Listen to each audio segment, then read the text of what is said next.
Hello, नमस्कार, जय हिंद। आज की इस वीडियो में हम करेंगे जो नेशनल अचीवमेंट सर्वे का प्रैक्टिस पेपर हुआ है उसको जो गणित के प्रश्न आए थे उसमें तो उनको सॉल्व करेंगे। तो चलिए, पहला क्वेश्चन है आपके पास। इसमें देखिए, क्रम में अगली संख्या क्या होगी। तो इसमें देखिए, पहली संख्या है 8, फिर 5 है, फिर 2 है, फिर -1 है, फिर -4 है।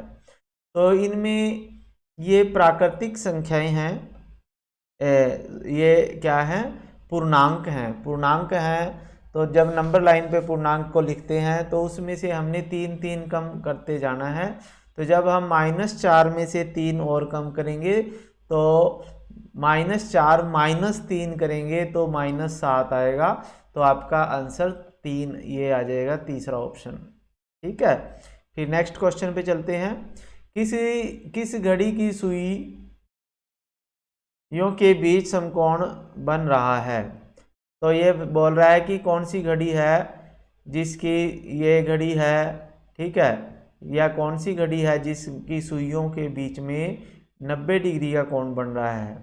तो इसमें देखिए, आपके पास जो ये चित्र दिया गया है इसमें घड़ी का, इसमें जो सुइये हैं एक 3 पर है, एक 12 पे है, इनके बीच में 90 डिग्री का कोण बन रहा है। तो आपका आंसर जो है एक आंसर सही होगा। ठीक है, आंसर एक, पहली घड़ी जो है वो सही है। तो फिर उसके बाद है, नीचे दिए गए मायावी वर्ग है। ये हमारे पास ये वर्ग दिया गया है। इसमें क्या बोल रहा है कि जो बीच में ये खाली जगह पे है ना, तो यहाँ पे क्या आएगा। तो और इसने कहा है कि अगर हम इनको जोड़ें तो कितना आता है, 15 आता है। और यदि हम इनको भी जोड़ें तो इनका जोड़ भी 15 आता है। ऐसे ही कैसे भी जोड़ें तो 15 ही आएगा, 15 ही आएगा। तो जब हम इन तीनों को जोड़ेंगे तो 15 आना चाहिए। तो 7 और 3 10 तो हो गया, और 5 की कमी है तो यहाँ बीच में 5 आ जाएगा। तो यहाँ पे क्या आएगा, 5। तो जिस ऑप्शन में आपका आंसर 2 है जो वो सही आएगा, 5। ठीक है, फिर उसके बाद है, नीचे दिए गए अंकों से 1, 2 और 3 का प्रयोग करके अंकों को बिना दोहराए 3 अंकों की कितनी संख्याएं बन सकती हैं। तो ये संख्याएं बन सकती हैं 6। ठीक है, 6 संख्याएं इनकी बन सकती हैं। तो ये आपने देख लेना है, अंकों को आगे पीछे करके करते हैं तो 6 संख्याएं बनती हैं। ठीक है, फिर उसके बाद है, निम्नलिखित में से कौन सा विकल्प हल करने पर ऋणात्मक संख्या देगा। तो ऋणात्मक संख्या, अगर हम इसको सॉल्व करते हैं क्वेश्चन नंबर 1 को, इसमें दोनों नेगेटिव हैं, दोनों माइनस हैं। जब दोनों माइनस संख्याएं होती हैं और उनको जोड़ते हैं तो आंसर भी माइनस में ही आता है। तो इसलिए आंसर 1 आएगा इसका। ठीक है, फिर आगे है क्वेश्चन नंबर 6। आयत का क्षेत्रफल दिया गया है 500 वर्ग सेंटीमीटर, उसकी चौड़ाई दी गई है 20 सेंटीमीटर। तो उसकी लंबाई और चौड़ाई का अनुपात ज्ञात करना है। ठीक है, तो पहले तो हम इसकी चौड़ाई है जो, इससे लंबाई निकालेंगे, यानी इसके क्षेत्रफल जो है 500 को 20 से भाग देंगे। तो जब 500 को 20 से भाग देंगे तो आंसर आ जाएगा आपके पास 25। ठीक है, तो वो 25 क्या आ जाएगी, लंबाई। लंबाई आएगी 25 और चौड़ाई आ गई 20। तो 20 और 25 का जब हम लंबाई यानी 25 को 20 का जब हम अनुपात निकालते हैं तो 5 के पहाड़े पर 25 और 20 दोनों कट जाते हैं। तो आंसर आ जाएगा 5:3, क्योंकि पंजू पंजा 25 होते हैं और 5 चौके 20 होते हैं। तो 25 और 20 का अनुपात आ जाएगा 5:4। फिर है आगे क्वेश्चन, एक शिशु हाथी का वजन 218.99 किलोग्राम है और 2 साल के बाद उसका इतना वजन और बढ़ गया। तो अब वो कितने वजन का हो गया। तो इन दोनों को जब हम जोड़ेंगे, इसको और इसको, इन दोनों संख्याओं को जोड़ेंगे तो हमारे पास जो कुल संख्या आ जाएगी वो आ जाएगी, दोनों को जोड़ के ये तीसरे नंबर पे आएगा शायद, देख लेना आप लोग जोड़ के, इन दोनों को जब जोड़ते हैं ना तो फिर आपके पास 328.84 किलोग्राम आ जाएगा। ठीक है, फिर उसके बाद है आपके पास क्वेश्चन नंबर 8 है, संख्या रेखा पर -6 और -1 के बीच में सबसे छोटी पूर्णांक संख्या कौन सी है? तो सबसे छोटी 6 यानी 6 के से बड़ी संख्या -5 होती है, तो -1 और -6 के बीच में सबसे छोटी पूर्णांक जो है वो -5 होगी। तो इसका आंसर 3 है, -5। ठीक है, -5 इसका आंसर आएगा। फिर उसके बाद है दिए गए क्षेत्रफल निकालना है, तो इसका क्षेत्रफल निकालना है चित्र का। तो पहले तो हम इतने का क्षेत्रफल निकाल लेंगे, ये वर्ग है। ठीक है, इस वर्ग का क्षेत्रफल आएगा, 12 को 12 से गुणा करेंगे 144 आ जाएगा, 12 गुणा 12 144। और फिर इस आयत का क्षेत्रफल निकाल लेंगे, ये दूसरा आयत है जो, इसका क्षेत्रफल निकाल लेंगे। तो इसका क्षेत्रफल 20 गुणा 12 आ जाएगा, 20 गुणा 12 240 आएगा, और 144 240 और 144 जो होता है 384 आ जाएगा आपका आंसर, 384 वर्ग मीटर। फिर उसके बाद है आपके पास नेक्स्ट क्वेश्चन, एक संख्या है 7 से गुणा करें और फिर उसमें 10 जोड़ दें और 59 आएगा। ठीक है, तो 7 को किससे गुणा करें हम? तो पहले तो हम क्या करेंगे, 59 यानी 59 में से 10 को घटाएं, तो 10 को घटा के क्या आएगा 49। तो 7 को किससे गुणा करें कि 49 आए? तो 7 को अगर हम 7 से गुणा करेंगे, 7 7 49 होते हैं, तो आपका आंसर 7 आ जाएगा। ठीक है, 7 को 7 से गुणा करें 49, उसमें 10 जोड़ें तो 49 जमा 10 जो है 59 बनना चाहिए। ठीक है, इस तरह से क्वेश्चन है ये। फिर है एक रेलगाड़ी जो है स्टेशन से 16:30 बजे यानी 16:30 पर चलती है और सुबह 4 बजे वो पहुंचती है। ठीक है, तो उसको कितने घंटे लगे पहुंचने में? तो जब 16:30 से चलती है तो पहले वो 24 तक जाएगी, 24 का मतलब रात के 12 बजे होंगे। ठीक है, तो पहले रात के 12 बजे तक देखो कितना समय होगा, और रात के 12 का मतलब है 24 बजे। ठीक है, तो जब हम, और फिर उसमें 4 घंटे और भी जोड़ने हैं, सुबह 4 बजे वो पहुंची ना, तो हमारे पास टोटल घंटे हो जाएंगे 11 घंटे 30 मिनट। ठीक है, तो आपने ये करके देखना है क्या ये 11 घंटे 30 मिनट ही आते हैं। फिर उसके बाद है, इनमें से कौन सी संख्या जो है 44 का गुणांक नहीं है?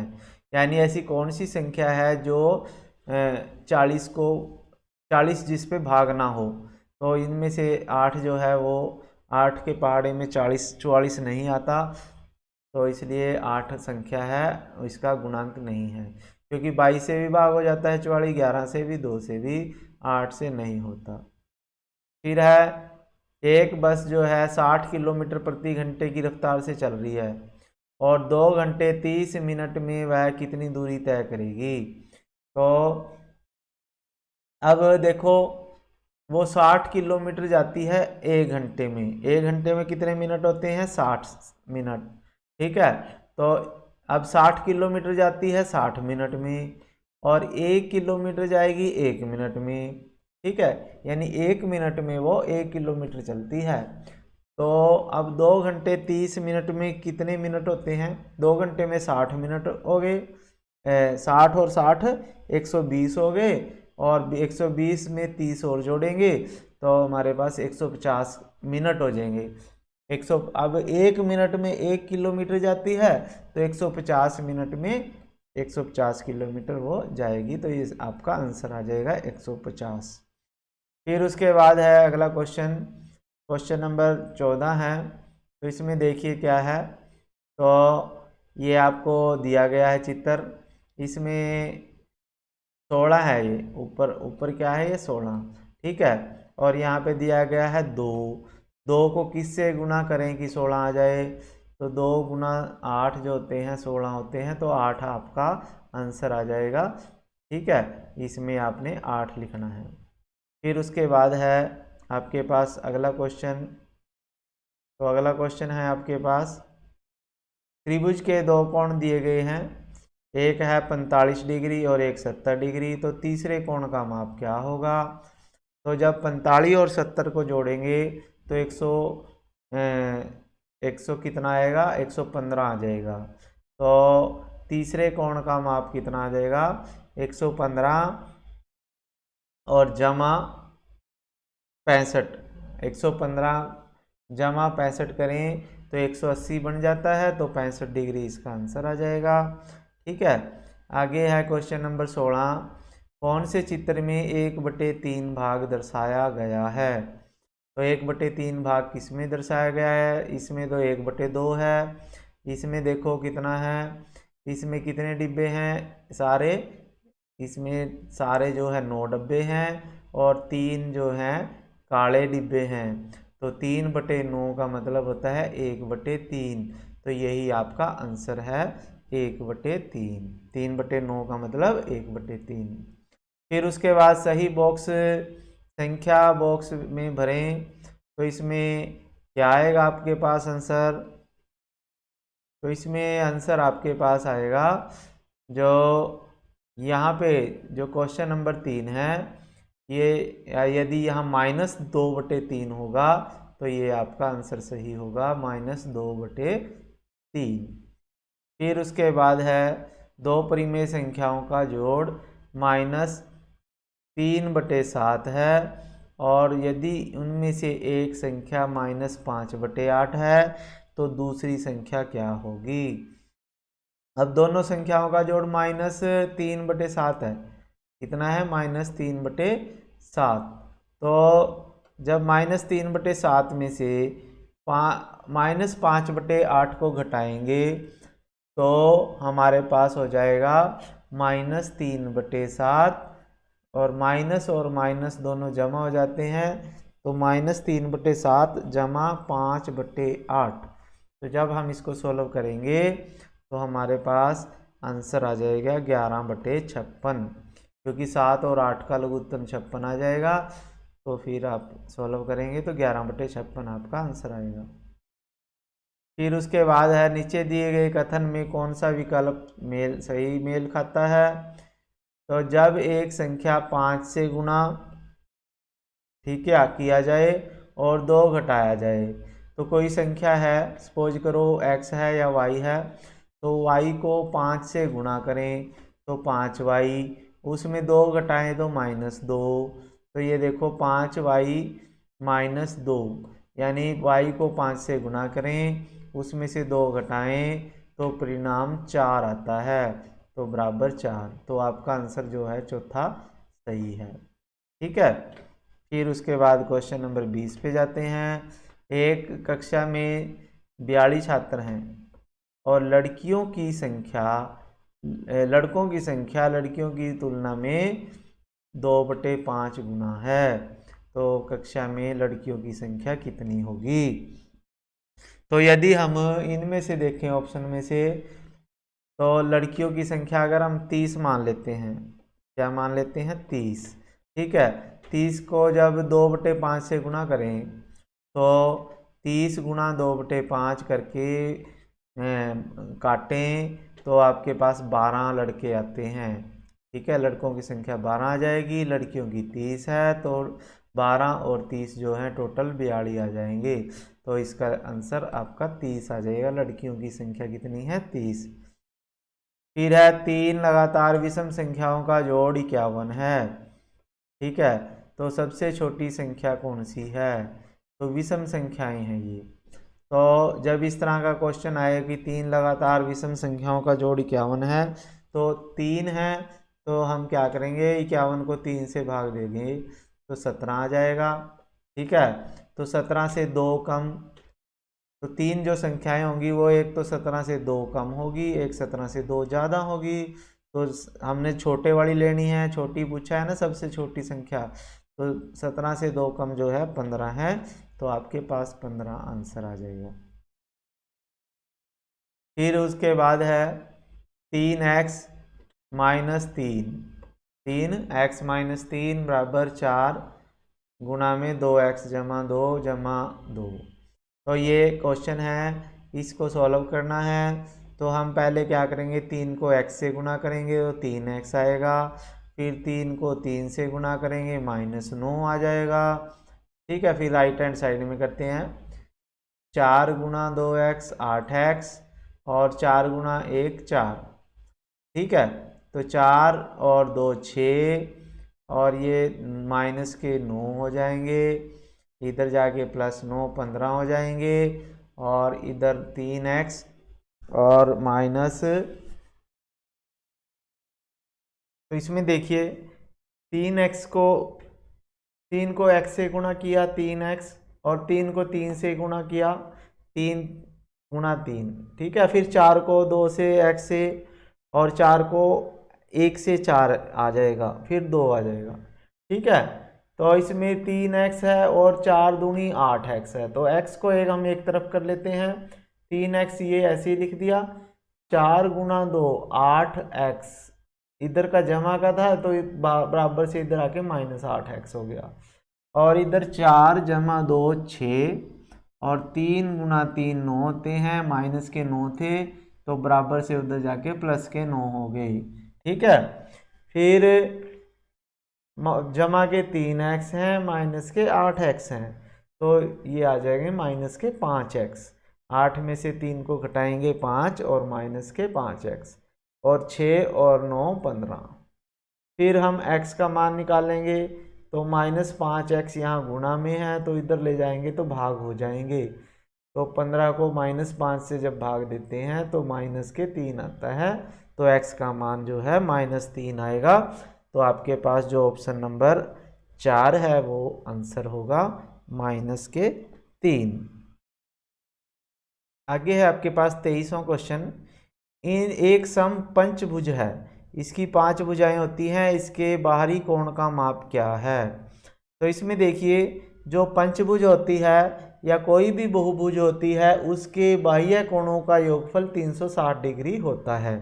ठीक है, तो यदि उसमें 5 भुजाएं हैं तो हम 5 से भाग देंगे 360 को, अगर षटभुज होती तो 6 से भाग देते, तो अब हम 5 से भाग देंगे इसको, तो जब हमने 5 से भाग दिया तो ये 72 डिग्री जो है उसका बाह्य कोण होगा 1। तो जब भी हमने किसी बहुभुज का बाहरी कोण निकालना होता है तो हम क्या करते हैं, उसकी भुजाओं की संख्या से भाग दे देते हैं 360 को। ठीक है, तो आगे है आपके पास 24वां क्वेश्चन। हल करें, x जमा वर्गमूल 64 बटे 625 बराबर 2/5। तो इसको हल करना है, तो हम क्या करेंगे, 64 का वर्गमूल 8 होता है, 8 8 64 होता है, 625 का वर्गमूल 25 होता है, तो ये बातें आपको पता होनी चाहिए। तो इसको हमने लिख दिया 8/25। तो फिर x का मान निकालना है, तो 8/25 को हम बराबर से दूसरी तरफ ले जाएंगे, तो 2/5 ये हमने लिखा, इसमें से 8/25 जो है जमा का था, इधर जाके माइनस का हो जाता है। ठीक है, तो जब हम 2/5 में से 8/25 को घटाएंगे तो ऐसे घटाएंगे, 25 लघुत्तम हो जाएगा, यहाँ 10 में से 8 गए 2, तो 2/25 x का मान आ जाएगा। ठीक है, तो इसमें आपका ऑप्शन नंबर 4 उत्तर सही है। आगे है आपके पास क्वेश्चन नंबर 25। एक माली के पास 1000 पौधे हैं, तो वह उन्हें इस ऐसी व्यवस्था में लगाना चाहता है कि जहां पंक्तियों की संख्या और स्तंभों की संख्या बराबर हो, तो उसे और कितने पौधों की आवश्यकता होगी इस तरह लगाने में।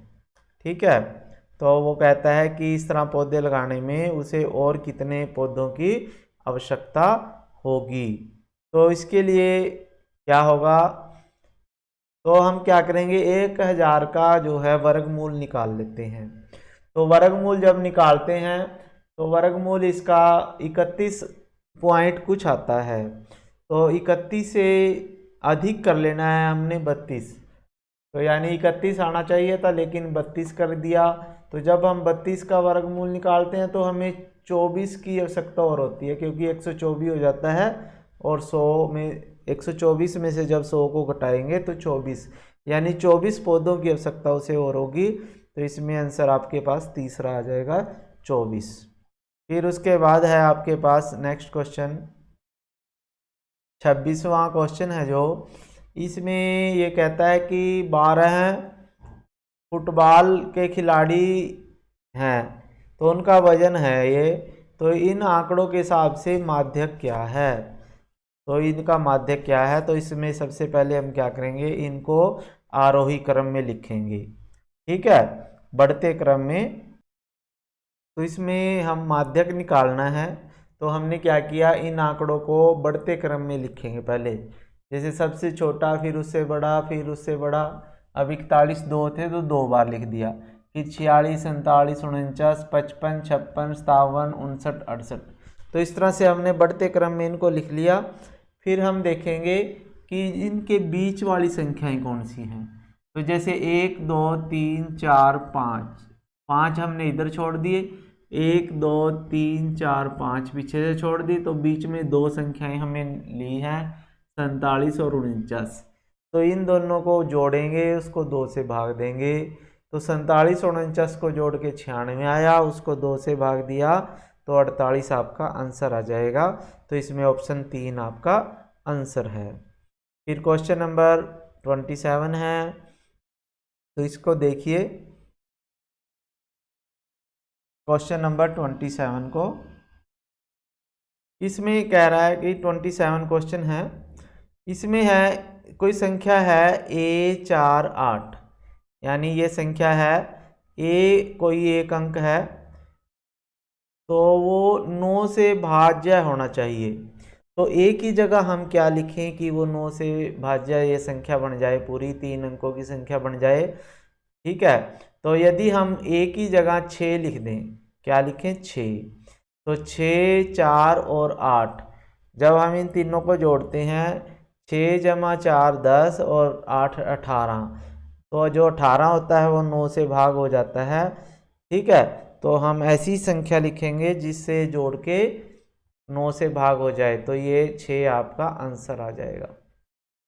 फिर आगे चलते हैं, क्वेश्चन नंबर अगला है 28वां क्वेश्चन है।